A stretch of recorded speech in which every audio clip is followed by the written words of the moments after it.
یہودیوں نے حضور نبی کریم سرور دو عالم صلی اللہ علیہ وسلم پر جادو کیا تھا، اور اس جادو کے نتیجے میں سرکار دو عالم صلی اللہ علیہ وسلم کو یہ تکلیف ہو گئی تھی کہ بعض اوقات آپ نے کوئی کام کیا ہوتا مگر یہ خیال ہوتا کہ نہیں کیا، تو اس طرح کی صورتحال پیش آتی تھی۔ تو بعد میں پھر اللہ تبارک و تعالیٰ نے دو فرشتوں کے ذریعے نبی کریم صلی اللہ علیہ وسلم کو اس بات سے باخبر فرمایا کہ آپ پر جادو کیا گیا ہے، اور پھر اس جادو کے توڑ کے لیے یہ دو صورتیں اللہ تبارک و تعالیٰ نے نازل فرمائی، اور بعد میں جس شخص نے جادو کیا تھا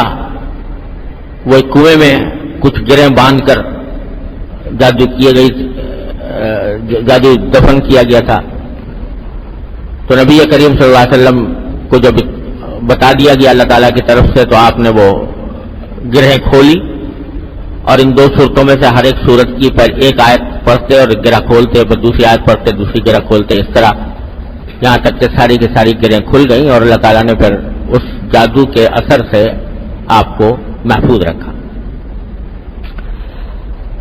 تو ان میں سے پہلی سورت سورۃ الفلق کی تفسیر پچھلے چند بیانات میں بیچ میں وقفے آ گئے تھے، اس سے پہلے تفصیل کے ساتھ الحمدللہ بیان ہو چکا ہے۔ اب یہ سورۃ الناس ہے۔ سورۃ الفلق میں آپ کو اگر یاد ہو تو اس کا ترجمہ یہ تھا کہ نبی کریم صلی اللہ علیہ وسلم سے اللہ تبارک و تعالیٰ نے فرمایا کہ آپ یہ کہہ دیجئے کہ میں پناہ مانگتا ہوں اس اللہ کی جو صبح کا خالق ہے، صبح کا مالک ہے، پناہ مانگتا ہوں ہر اس چیز کے شر سے جو اس نے پیدا کی ہے۔ اور پھر ان میں سے تین چیزوں کا خاص طور پر ذکر فرمایا تھا کہ اندھیرے کے شر سے جب وہ چھا جائے، اور ان جادوگروں کے شر سے جو گرہوں کے اندر پھونک مار کر جادو کرتے ہیں، اور حسد کرنے والے کے شر سے جب وہ حسد کرے۔ یہ سورہ فلق کا ترجمہ تھا۔ اس دوسری سورت کا ترجمہ یہ ہے کہ حضور نبی کریم صلی اللہ علیہ وسلم سے اللہ تبارک و تعالیٰ فرما رہے ہیں قل، یعنی کہو۔ کیا کہو؟ یہ کہو کہ اعوذ برب الناس، میں پناہ مانگتا ہوں اس ذات کی جو سارے انسانوں کی پروردگار ہے۔ پناہ مانگتا ہوں اس ذات کی جو سارے انسانوں کی پروردگار ہے،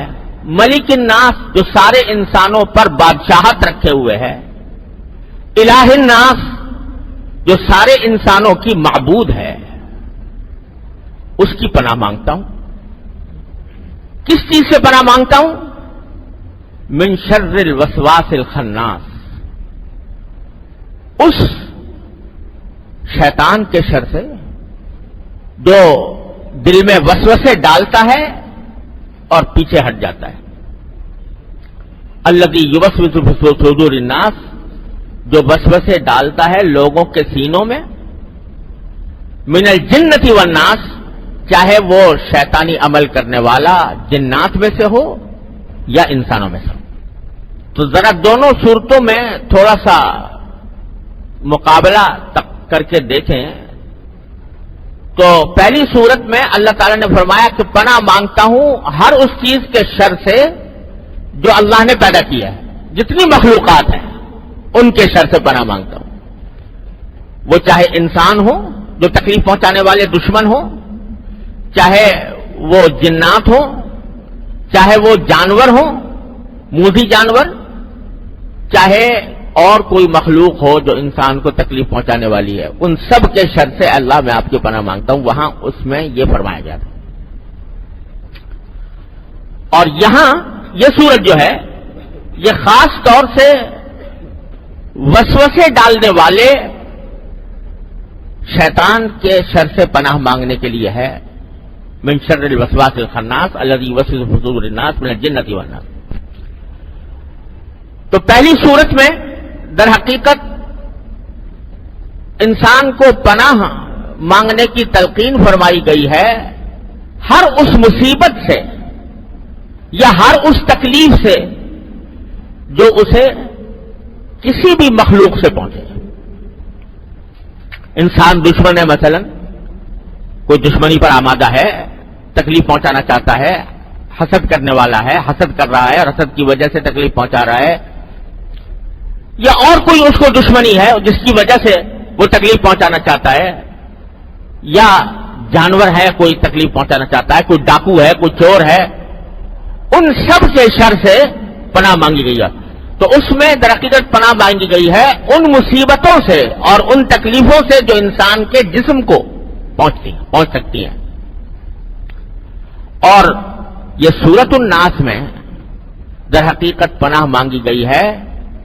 ان لوگوں کے شر سے جو دنیا میں تو چاہے نقصان کوئی خاص نہ پہنچائیں لیکن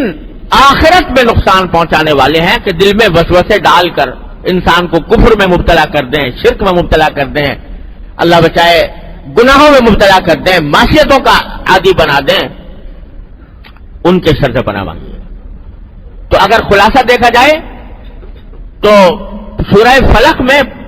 پناہ طلب کی گئی ہے ان نقصانات سے اور ان تکلیفوں سے جو انسان کے ظاہری جسم پر دنیا کے اندر پیش آئے،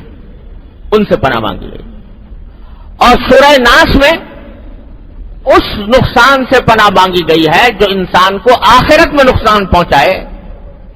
اس کی آخرت تباہ کر دے، دنیا بھی خراب کرے اور آخرت بھی خراب کرے، بعض اوقات ایسا بھی ہو سکتا ہے. تو اس سے پناہ مانگی گئی ہے. اور یہی وجہ ہے کہ عجیب ترتیب اللہ تعالیٰ نے رکھی ہے. وہاں قل اعوذ برب الفلق میں اللہ تبارک و تعالیٰ کی صرف ایک صفت بیان فرمائی، قل اعوذ برب الفلق، میں پناہ مانگتا ہوں اس ذات کی جو پاؤں پھٹنے کی مالک ہے، یعنی صبح کی مالک، صبح کے وقت کی مالک ہے. اتنی بس ایک صفت ذکر فرمائی جس کی تفصیل میں پہلے بیان کر چکا ہوں کہ جیسے صبح ہوتی ہے تو ظلمت چھٹ جاتی ہے، تاریکی دور ہو جاتی ہے، اندھیرا ختم ہو جاتا ہے. تو اللہ تبارک و تعالیٰ ہر اندھیرے کو دور کرنے والا، ہر تاریکی کو ختم کرنے والا، ہر شر کو دور کرنے والا. وہاں صرف ایک صفت بیان کی ہے اللہ تعالیٰ کے رب الفلق. اور جن سے پناہ مانگی گئی ہے ان کی تین صورتیں ذکر کی ہیں، من شر غاسق اذا وقب ومن شر النفاثات فی العقد ومن شر حاسد اذا حسد. اللہ تعالیٰ کی ایک صفت بیان کر کے تین چیزوں سے پناہ مانگی ہے. اور سورہ ناس میں اللہ تعالیٰ کی تین صفتیں ذکر فرمائی گئی ہیں، قل اعوذ برب الناس، ملک الناس، الہ الناس. اور جس چیز سے پناہ مانگی گئی ہے وہ ایک ہی ہے، من شر الوسواس الخناس. تو تین صفتوں کا حوالہ دے کر ایک چیز سے پناہ مانگی گئی ہے، وہاں ایک صفت کا حوالہ دے کر تین صفتوں سے پناہ مانگی، تین شر سے پناہ مانگی گئی ہے. اشارہ اس بات کی طرف معلوم ہوتا ہے واللہ سبحانہ عالم کہ دنیاوی نقصان پہنچانے والے تو متعدد ہیں، بہت سے ہیں. کوئی دشمن ہے، کوئی ڈاکو ہے، کوئی چور ہے، کوئی تکلیف پہنچانے والا جانور ہے، وغیرہ وغیرہ، بہت سارے ہو سکتے ہیں. منشر تو اس میں جادوگر ہے. اور اللہ تعالیٰ کی ایک ہی صفت کافی ہے اس کا جواب دینے کے لیے، قل اعوذ برب الفلق. اس کا نقصان دنیا تک محدود رہے گا اور دنیا ہی کی حد تک اس کا اثر ظاہر ہوگا. لہذا اللہ تعالیٰ کی ایک صفت کافی ہے، برب الفلق. بخلاف سورۃ الناس کے کہ وہاں ذکر ہے اس نقصان کا جو کوئی انسان کو آخرت میں پہنچائے. شیطان جب دل میں وسوسے ڈالے اور ان وسوسوں کے نتیجے میں انسان، اللہ بچائے، ایسا بھی ہو سکتا ہے کہ کفر اور ارتداد میں مبتلا ہو جائے، اللہ تعالیٰ حفاظت فرمائے، تو ساری آخرت ہی تباہ ہو گئی. اور اگر کفر نہیں تو گناہ کا وسوسہ ڈال لے، یہ گناہ کر لو، یہ گناہ کر لو، یہ گناہ کر لو، اور انسان اس گناہ کی اس کے وسوسے کی تعمیر میں گناہ کر بیٹھے، تو چاہے پوری آخرت تباہ نہ ہو لیکن ایک بہت مدت تک اس کو جہنم کے عذاب کا سامنا کرنا پڑے گا. اور جہنم کا عذاب دنیا کی تکلیفوں کے مقابلے میں کہیں زیادہ ہے.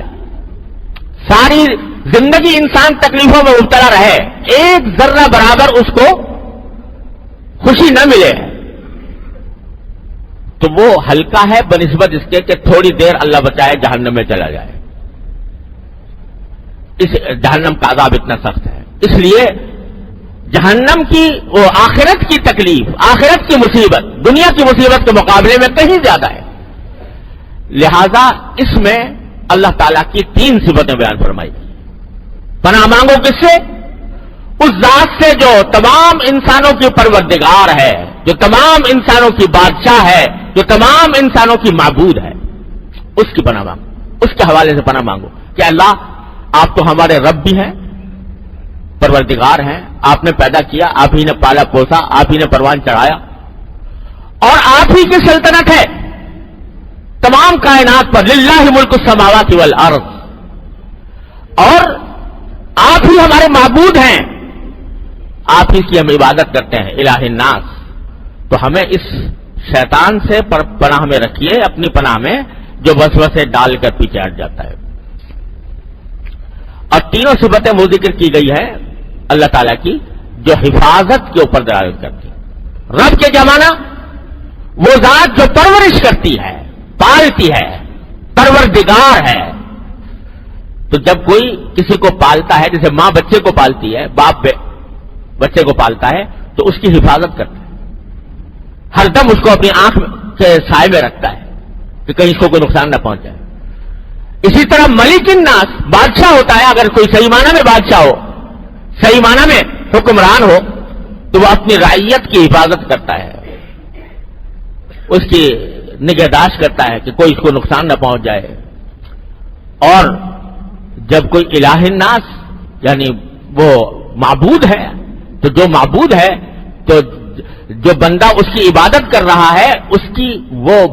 حفاظت کرتا ہے، جو میری عبادت کرتا ہے میں اس کی حفاظت کرتا ہوں۔ تو یہ تینوں صفتیں اللہ تعالیٰ کی ایسی ذکر فرمائی گئی ہیں کہ جو حفاظت کا مفہوم اپنے اندر رکھتے ہیں کہ آپ تو ہماری حفاظت کرنے والے، ہم آپ کی پناہ مانگتے ہیں۔ اور بعض علماء کرام نے اس میں یہ نقطہ بھی ذکر کیا ہے کہ 3 ہے نا، رب الناس، ملک الناس، الہ الناس، 3 صفتیں اللہ کی ذکر کی ہیں اللہ تبارک و تعالیٰ کی۔ تو رب سے اشارہ ہے انسان کے بچپن کی طرف، کہ بچپن میں اس کے نشو و نما کا دور ہوتا ہے، اس کو اللہ تعالیٰ پالتے ہیں۔ تو رب الناس یہ ہے بچوں کے لیے، بچپن کے لیے۔ ملک الناس یہ ہے جوانوں کے لیے، کہ جب جوان ہوتا ہے تو پھر اس وقت اس کو پتہ چلتا ہے کہ میں اللہ تعالیٰ کی بادشاہی میں آیا ہوں۔ اور جب بڑھاپا ہوتا ہے تو بڑھاپے میں آدمی اللہ تعالیٰ کی طرف رجوع کرتا ہے، عبادت میں زیادہ لگتا ہے، تو الہ الناس، تو وہ اس وقت الہ الناس فرمایا گیا۔ بہرحال خلاصہ یہ کہ اللہ تعالیٰ کی 3 صفتوں کا حوالہ دے کر اللہ تبارک و تعالیٰ تلقین فرما رہے ہیں کہ تم یہ کہو کہ میں پناہ مانگتا ہوں اس ذات کی جو سارے انسانوں کی پروردگار ہے، سارے انسانوں کی بادشاہ ہے، سارے انسانوں کی معبود ہے۔ پناہ کس سے مانگتا ہوں؟ من شر الوسواس الخناس، اس شیطان کے شر سے جو وسوسے ڈال کر پیچھے ہٹ جاتا ہے۔ یہ صفت بیان کی ہے شیطان کی، اور حدیث میں اس کی تفصیل آئی ہے۔ حدیث میں تفصیل یہ آئی ہے کہ شیطان جو ہے یہ ہر انسان کے ساتھ لگا ہوا ہے، اور اس طرح لگا ہوا ہے کہ وقتاً فوقتاً جہاں اس کو موقع ملتا ہے انسان کو گناہ پر آمادہ کرتا رہتا ہے۔ یہ گناہ کر لو، وہ گناہ کر لو، کوئی نامحرم سامنے آیا، کوئی چہرہ سامنے نظر آیا تو وہ دل میں وسوسہ ڈالتا ہے کہ اس کو دیکھ کر لذت لے لو، کوئی بات کسی کی نکلی تو اس کے دل میں ڈالتا ہے کہ غیبت کر لو، کوئی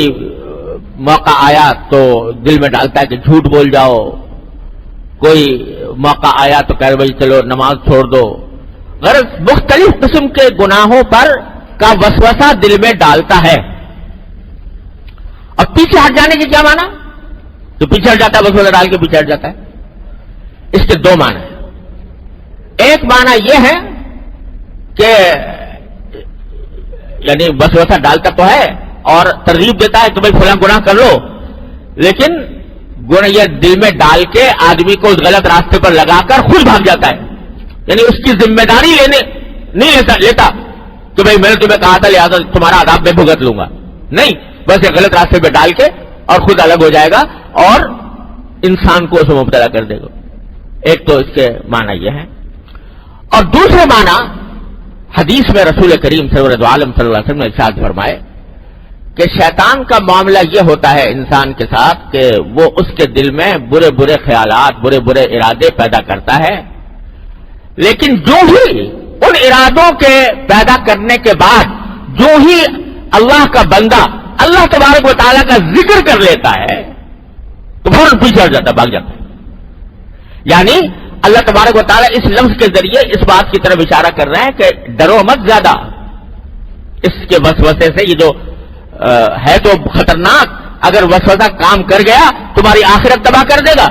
لیکن زیادہ ڈرنے کی بات نہیں، کیونکہ یہ وسوسہ ڈالتا ضرور ہے، لیکن جو ہی تم اللہ تعالیٰ کی طرف رجوع کرو گے، اللہ تعالیٰ کی پناہ مانگو گے، اللہ تعالیٰ کا ذکر کرو گے، یہ پیچھے ہٹ جائے گا۔ یہ معنی ہے الوسواس الخناس۔ اسی لیے قرآن کریم نے فرمایا کہ اما ينزغنك من الشیطان نزغ فاستعذ باللہ من الشیطان الرجیم، کہ جب اگر یہ شیطان کی طرف سے کوئی کچوکا لگے، تمہیں لفظ استعمال کیا قرآن کریم نے، کچوکا لگے، یعنی وہ تمہارے دل میں کوئی وسوسہ ڈالے، برا ارادہ ڈالے، فوراً اللہ کی پناہ مانگ لو، یا اللہ میں آپ کی پناہ مانگتا ہوں، یہ شیطان میرے دل میں ڈال رہا ہے یہ باتیں، میں آپ کی پناہ مانگتا ہوں، ذکر اللہ تعالیٰ سے کی پناہ مانگ لو، اللہ تعالیٰ کی طرف رجوع کر لو، تو اللہ تعالیٰ کے کی طرف رجوع کرنے کے نتیجے میں اور اللہ کا ذکر کرنے کے نتیجے میں رسول کریم صلی اللہ علیہ وسلم فرماتے ہیں کہ یہ پیچھے ہٹ جائے گا، یہ تمہیں پھر آگے زیادہ نقصان نہیں پہنچا سکتا۔ تو یہ معنی ہے من شر الوسواس الخناس۔ فرمایا کہ اس کا تو طریقہ ہی یہ ہے شیطان کا کہ آئے گا، وسوسہ ڈالے گا، ارادہ گناہ کا پیدا کرے گا، اگر بندے نے اللہ کا ذکر نہیں کیا، اللہ تعالیٰ کی طرف رجوع نہیں کیا، اللہ تعالیٰ کو یاد نہیں کیا، وہ اپنے کام میں اپنے مقصد میں کامیاب ہو جائے گا، تمہیں گناہ میں مبتلا کر دے گا۔ لیکن اگر اس موقع پر تم اللہ کو یاد کر لو، اللہ کی پناہ لے لو، اللہ سے پناہ مانگ لو، تو یہ شیطان پیچھے ہٹ جائے گا، اور پھر جب موقع ملے گا دوبارہ آئے گا، پھر کسی موقع پر پھر وسوسہ ڈالے گا، پھر اللہ کی پناہ لے لو گے، پھر ذکر کر لو گے، پھر پیچھے ہٹ جائے گا۔ اور دیکھو یہاں قرآن کریم نے فرمایا خناس کے معنی ہے بہت پیچھے ہٹنے والا۔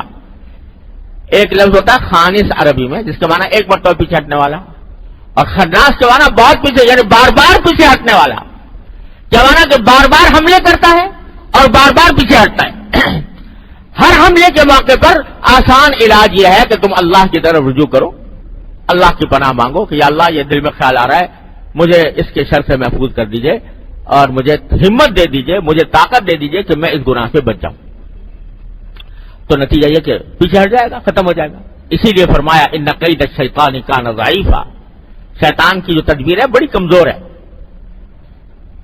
یہ مسلط ہو رہتا ہے انسان کے اوپر، لیکن جہاں ذرا آدمی سانوٹا ہوا، یعنی ذرا جم گیا اس کے مقابلے پر، بیٹھ جاتا ہے، پھر وہ نقصان نہیں پہنچاتا۔ ان کید الشیطان کان ضعیفا، شیطان کا شر جو ہے بڑا کمزور ہے۔ دیکھو اللہ تبارک و تعالی کی حکمت اور رحمت سے یہ بات بعید ہے کہ وہ زہر پیدا کرے اور تریاق نہ بتائے۔ اللہ تعالیٰ نے جو کوئی بیماری پیدا کی ہے اس کا علاج بھی پیدا کیا، جو کوئی زہر پیدا کیا ہے اس کا تریاق بھی پیدا کیا ہے۔ تو جب شیطان کو پیدا کیا، شیطان انسان کے لیے ایک زہر ہے، یہ شیطان انسان کے لیے ایک زہر ہے، تو اللہ تعالیٰ کی ذات سے یہ ممکن نہیں تھا، اس کی قدرت سے، اس کی رحمت سے، اس کی حکمت سے یہ ممکن نہیں تھا کہ وہ زہر تو پیدا کرے اور تریاق نہ پیدا کرے۔ اللہ تعالیٰ نے تو ہر ایک چیز کا تریاق پیدا کیا۔ میں ایک مرتبہ ایک سفر میں جا رہا تھا جنوبی افریقہ میں، کیپ ٹاؤن کے قریب، گاڑی میں سفر کر رہے تھے تو راستے میں ایک جگہ ایسی آئی کہ ذرا بڑی خوبصورت معلوم ہو رہی تھی، منظر بہت اچھا تھا، تو ہم نے کہا تھا تھوڑی دیر یہاں رک جائیں تو تھوڑی دیر رک کے چلیں گے آگے۔ رکا تو قریب میں سامنے ایک درخت نظر آیا، ایک درخت، چھوٹا سا درخت تھا، جھاڑی جیسی، بڑی خوبصورت پتے اس کے، بہت خوبصورت، اور ایسے لگ رہا ہے جیسے مخمل کے کچھ پتے ہوتے ہیں اس طرح کے۔ تو میں اس کی طرف بڑھا اور اس کو ذرا ہاتھ لگانے، جنگلی پودا تھا، ہاتھ لگانے کا ارادہ کیا اس کو ذرا دیکھنے کے لیے کیسا ہے۔ تو میرے جو ساتھی تھے انہوں نے ایک دم سے مجھے بڑے زور سے روکا کہ مولانا قریب نہ جائیے اس کے۔ میں نے کہا بھائی کیوں؟ کہا کہ یہ ایسا پودا ہے کہ اس کے اوپر ہاتھ لگاؤ تو اس سے ایسی تکلیف ہوتی ہے جیسے بچھو کے کاٹنے کی ہوتی، اگر اس کو ہاتھ لگا لے انسان تو بچھو کے جیسے کاٹنے سے تکلیف ہوتی ہے، درد ہوتا ہے، اس طرح کی تکلیف ہوتی ہے اسے، تو اس لیے ہاتھ نہ لگائیے اس پر۔ میں بڑا حیران ہوا اور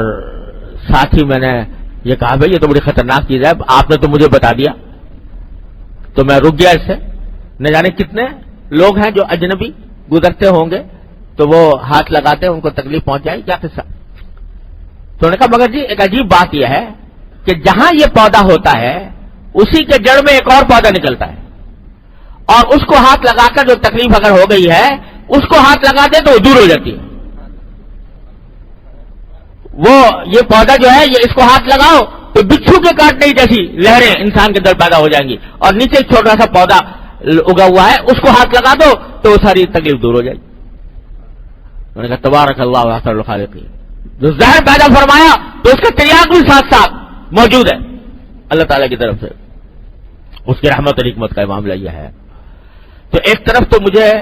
اس وقت یہ عبرت ہوئی کہ دیکھو یہ دیکھنے میں کتنا خوبصورت پودا ہے، اتنا حسین ہے کہ بے ساختہ دل چاہتا ہے اس کے پاس جاؤ، اس کو ہاتھ لگاؤ، دیکھنے میں بڑا حسین ہے، لیکن